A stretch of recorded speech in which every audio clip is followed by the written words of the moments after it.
लाखांच्या बनावट 500 रुपयांच्या नोटा जप्त. आंतरजातीय टोळीचा पर्दाफाश. स्थानिक गुन्हे शाखेने केलेल्या धाडीत 500 रुपयांच्या रंगीत छायांकित बनावट नोटांचा मोठा साठा जप्त करत आंतरजातीय टोळीचा पर्दाफाश केला आहे. या कारवाईत सुमारे 91,15,000 रुपयांच्या बनावट नोटा आणि छपाईसाठी वापरण्यात येणारे साहित्य जप्त करण्यात आले. 10 मार्च 2026 रोजी स्थानिक गुन्हे शाखेचे अधिकारी शहरात पेट्रोलिंग करत असताना गुप्त माहिती मिळाली की ऊर्जानगर मेजर गेट जवळील राजश्री अपार्टमेंटच्या फ्लॅट क्रमांक 203 मध्ये काही इसम 500 रुपयांच्या बनावट नोटा तयार करत आहेत.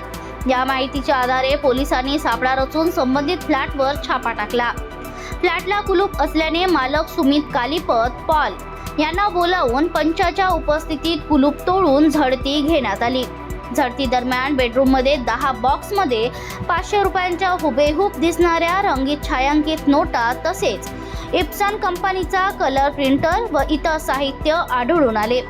पोलिसांनी सर्व मुद्देमाल जप्त केला. या प्रकरणात मध्य प्रदेशातील रतलाम जिल्ह्यातील पंचेड गावचा रहिवासी शुभम दिनेश नागर वय 26 वर्ष याला ताब्यात घेण्यात आले असून त्याच्या विरुद्ध दुर्गापूर पोलीस ठाण्यात भारतीय न्याय संहिता 2023 अंतर्गत गुन्हा दाखल करण्यात आला आहे.